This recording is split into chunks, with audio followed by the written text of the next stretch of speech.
gente amada, como vai? Tudo bem? Seja bem-vindo mais uma vez ao programa Em Frente. E nós estamos respondendo a uma pergunta aqui bastante corriqueira e comum entre nós. Como lidar com perdas? Como lidar com perdas? Esse é o terceiro vídeo, terceiro episódio, terceiro programa que eu quero conversar com você a respeito disso. Para que a gente possa entender e chegar a uma conclusão de como lidar com as perdas, nós estamos falando que nós precisamos entender que há três tipos de coisas que se perdem.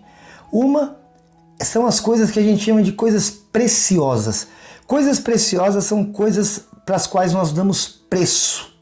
Pode até ser valor mesmo, que você imagine aí, monetário. Alguma coisa que seja possível comprar com dinheiro mesmo. E a gente geralmente tem um apego a essas coisas e quando perde, a gente fica mal. Você já pôs a mão no bolso e sentiu falta de uma nota, seja de que valor for. É ruim, não é? Mas isso são coisas que a gente chama de coisas assim, preciosas, porque para isso é possível se dar um preço. E coisas para as quais nós damos preço são coisas que facilmente a gente recupera. Outra coisa que a gente costuma perder e nos dói bastante são coisas valiosas. Coisas valiosas são coisas que, diferente das coisas preciosas, porque as coisas preciosas têm um preço, e as coisas preciosas a gente conquista com esforço, trabalhando, a gente restitui, traz de volta aquilo que se perdeu. Agora, coisas valiosas são um pouco diferentes. Coisas valiosas são coisas para as quais nós damos valor, independente do seu preço. Por exemplo, o caráter de alguém ou a sua reputação, nós chamamos de uma coisa valiosa. E olha, caráter, reputação, essas coisas não são coisas que se compram. Ou você é ou você não é. E isso não se percebe por aquilo que você tem, mas por aquilo que muitas vezes você faz ou talvez você diz. Aí alguém pode olhar e falar sobre quem você é, do seu caráter. Isso é uma coisa muito importante para se pensar, porque uma vez que se perde reputação, uma vez que se perde caráter, é muito mais difícil de recuperar do que recuperar algo precioso e que tenha preço. Porque aquilo que a gente faz e fala deixa marcas nas pessoas que depois de perdido, a Bíblia fala lá em Provérbios 18 assim, olha, o irmão ofendido é mais difícil de reconquistar do que uma cidade fortificada. E muitas vezes a gente tem perdido nossa reputação, né, a imagem que as pessoas têm de nós por alguma coisa que fizemos ou por alguma coisa que falamos, e para se restituir isso, para se recuperar, não adianta esforço físico e nem dinheiro, mas é necessário que nós, querido, mudemos de atitude. E aí se recupera. Nós estamos usando para responder isso um capítulo da Bíblia, que é o capítulo 15 de Lucas, o Evangelho segundo escreveu Lucas. Esse é um capítulo muito especial porque ele é chamado de o capítulo dos achados e perdidos. Ali o Senhor Jesus contou 3 parábolas a respeito de perdas, pessoas que perderam algo. O primeiro perdedor foi alguém que perdeu uma ovelha. Tinha 100 ovelhas, perdeu uma, ficou com 99. Este pastor de ovelhas sai em busca desta única ovelha, deixa as 99, porque para ele aquela ovelha era preciosa. Ou seja, ela tinha um valor, mas não era um valor qualquer, ela tinha um preço. A ovelha era algo que lhe produzia sobrevivência, pelo que ela poderia trazer a ele, por exemplo, através da sua carne, através do leite, através da lã que ela produzia, ou até mesmo da sua reprodução que fazia com que outras ovelhas fossem geradas, e isso trazia para aquele pastor o dinheiro, o recurso material para que ele pudesse sobreviver e também viver seus sonhos e etc. Quando a gente perde algo precioso, ou seja, algo que tem preço, a gente fica chateado. Mas não deve ser a coisa que mais nos chateie. Talvez você tenha que ouvir a respeito da segunda parábola que Jesus conta em Lucas 15. Lá na segunda parábola ele fala a respeito de uma dracma perdida. E a respeito disso ele diz que uma mulher perde uma moeda. Mas não era uma moeda qualquer. Essa moeda ela estava no enfeite que essa mulher usava. Fosse uma tiara para os cabelos, para a cabeça, ou então um colar para o pescoço, claro, um colar. Geralmente essa moeda era um conjunto de outras 10, né? Fazia parte de um conjunto de 10 moedas que faziam parte de um dote. Uma mulher honesta, honrada, uma mulher leal, fiel, comprometida. Ela geralmente recebia um dote no ato do seu casamento. E esta mulher, quando ela perdia uma dessas moedas que demonstravam para a sociedade que ela tinha reputação, que ela tinha caráter, isso a magoava muito, e por isso que essa mulher empreende uma busca louca, porque não podia sair pela rua com a falta de uma moeda, fosse no enfeite do cabelo ou então no colar que ela usava no seu pescoço para adorná-la. Porque isso ia demonstrar que ela era uma mulher relaxada, e se ela era relaxada com os seus adornos, com os seus enfeites, muito mais seria com a sua relação no casamento, na casa, etc. Isso a gente não pode perder. Temos que começar a nos preocupar quando a perda deixa de envolver coisas que envolvem finanças, porque as coisas que envolvem finanças a gente consegue restituir, recuperar fácil, através de trabalho, por exemplo. Mas as questões que envolvem caráter não são tão fáceis de recuperar, não. Depois de perdida a reputação, você vai ter que mudar de atitude de uma maneira tal que as pessoas passem a olhar para você e enxergar você de uma maneira, de novo, que seja agradável a elas. E nem sempre isso é tão fácil, não é verdade? A terceira coisa que Jesus conta em Lucas 15 é a respeito do filho pródigo. Ficou conhecida assim essa parábola, a palavra pródigo, né? Ficou conhecido esse texto assim como a parábola do filho pródigo. A palavra pródigo, ela significa aquele que desperdiça. E a gente está dizendo aqui nesse contexto que nós estamos te trazendo, de que o filho pródigo poderia chamar essa parábola, por exemplo, o filho perdido, porque parece que esse pai perde o filho.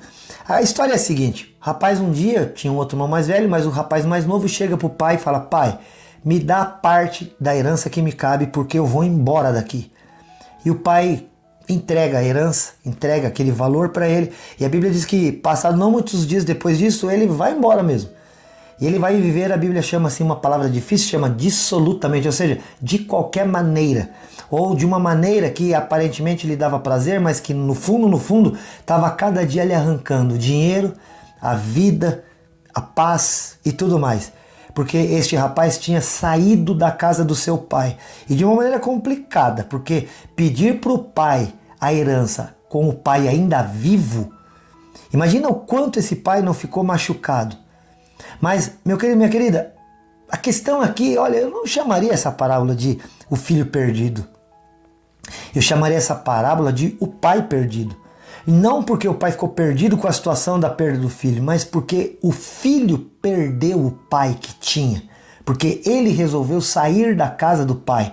E ainda tendo pego a herança antes, que dava a entender: pai, para mim você morreu. Mais ou menos isso. Então não foi o pai que perdeu o filho, mas foi o filho que ali sai da casa do pai e está perdendo com isso a melhor coisa que ele tinha na vida. Ele estava com dinheiro, ele estava com saúde, por ser filho daquele pai que era um homem bacana e especial, tinha uma boa reputação. Tudo isso ele estava perdendo, mas a sua maior perda naquela hora não era monetária financeira, não era de caráter ou de reputação, mas era aquilo que ninguém poderia ousar perder: a presença do Pai. Essas parábolas foram contadas por Jesus para falar da importância que nós temos para Ele e da angústia que alguém tem quando perde algo e corre atrás para encontrar.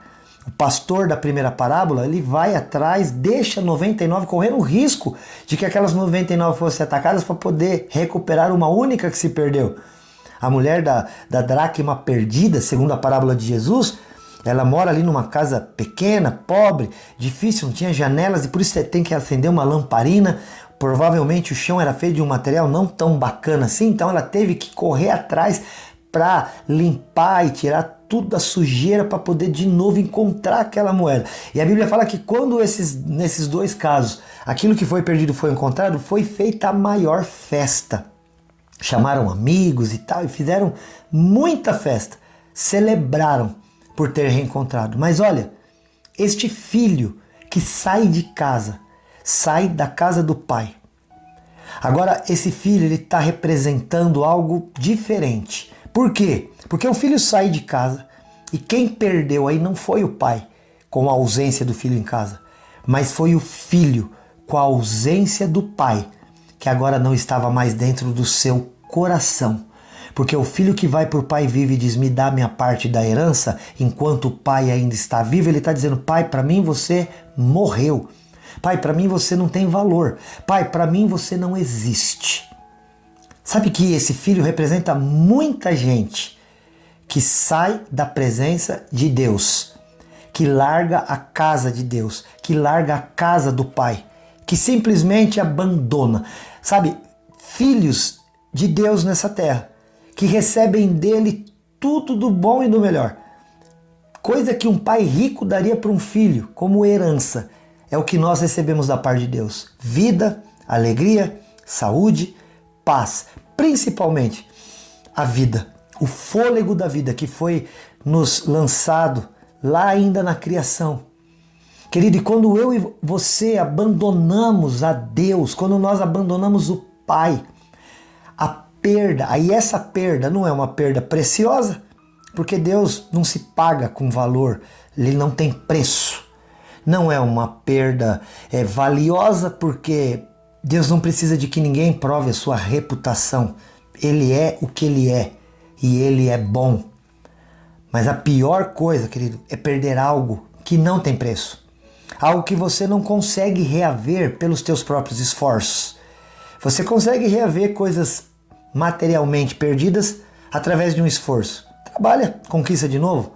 Você talvez até consiga reaver coisas valiosas, coisas que você talvez tenha manchado da sua imagem. Você passa a falar diferente, você passa a agir diferente, você recupera, restaura. Mas, querido, tem algo muito difícil de se reconquistar, que poderia ser quase impossível, que é a presença de Deus. Sair da presença de Deus e depois retomá-la, restituí-la à vida. Mas Deus ama tanto a você, Deus ele gosta tanto, ele te ama de uma tal maneira como um pai dessa terra, que você não vai encontrar este amor aqui na terra. Não encontra. Querido, querida, deixa eu te dizer uma coisa. Perder a presença de Deus deve ser aquilo que deve mais nos desesperar, angustiar. Talvez você esteja chateado porque está perdendo coisas nessa pandemia, mas que você pode recuperar aqui daqui a pouco quando tudo isso passar. Talvez você tenha feito algo para alguém e agora está se sentindo mal, culpado aí na sua cabeça, mas olha, muda de atitude, muda de palavra, que isso é recuperado. Mas perder a presença de Deus, a alegria de ter o Senhor dentro de si, a paz que excede todo entendimento, querido, você só tem uma maneira de reaver isso que possa ter se perdido da tua vida. É caindo em si e voltando para a casa do pai. Porque olha, no primeiro caso, o pastor deixa as 99 e vai em busca da ovelha perdida. No segundo caso, a mulher lança a mão de todas as possibilidades e vai atrás para poder encontrar a dracma perdida. Mas nesse terceiro caso, o pai não vai atrás. O filho tem que cair em si, aonde ele está. Se tocar que o que ele está fazendo é perda para ele mesmo. E alguém já disse que, olha, quem cai em si tem a melhor queda que se possa ter. Quem caiu em si teve o melhor tombo que podia ter. Porque quando você está longe da presença de Deus, mas como esse filho cai em si e volta para a casa do pai, volta para a presença dele, então foi a melhor queda que teve. O cair em si. Talvez você está aqui me ouvindo e está pensando, pastor, eu estou me sentindo assim, longe da presença de Deus. Eu estou me sentindo assim com um vazio interior. E eu não estava percebendo que na verdade o que eu estava perdendo era a presença de Deus. Se você quer hoje reaver esta presença, simplesmente feche os teus olhos e você estará na presença dele e diga, Pai, me perdoa por ter saído um dia da tua presença e ter perdido esse contato tão agradável que é ter contato contigo. Eu quero voltar. Esse filho fez isso. E o pai imediatamente abre os braços, corre, o abraça e se alegra e faz a maior festa, porque aquele filho, segundo a Bíblia, estava morto e reviveu. Porque aquele que perde a presença de Deus, é isso mesmo, é como se estivesse morto. E quem reencontra a Deus, não reencontra simplesmente a Deus, mas reencontra a vida, e a vida com abundância, a vida com quantidade e a vida com qualidade. É isso que em Jesus você pode ter hoje. Aonde você estiver agora, se você estiver sentindo esse vazio, fala, meu Deus, parece que eu perdi essa sensação boa da tua presença. Feche os teus olhos e fala, Pai, no nome de Jesus, vem para o meu coração. E Ele vai. Não, como pastor, Ele não vai atrás. E nem como mulher também, Ele não vai buscar você, não. Se você está recebendo essa palavra, é porque você precisa agora voltar para a presença dEle. Faça isso e Ele te receberá. Sou o pastor Silas de Souza, da IPI de Rolândia. Deixo essa palavra com você. Se você quiser conhecer mais de nós, entra lá no Facebook, Em Frente Responde, e curte lá a página. Se você também quiser conhecer através do Instagram, vai lá Em Frente Responde, segue a nossa página e também não esquece, a gente tem lá no YouTube Em Frente Responde. Se inscreve no canal, não perca nenhum desses vídeos. E mais ainda, hein? Se você tiver alguma dúvida, pode ligar ou então entrar em contato no WhatsApp 439-9147-5007. 439-9147-5007. Por que guardar dúvida no coração? Porque se você tem alguma dúvida, eu te garanto uma coisa, o Em Frente Responde. Eu te amo, Jesus. Deus te abençoe. Tchau. Até a próxima.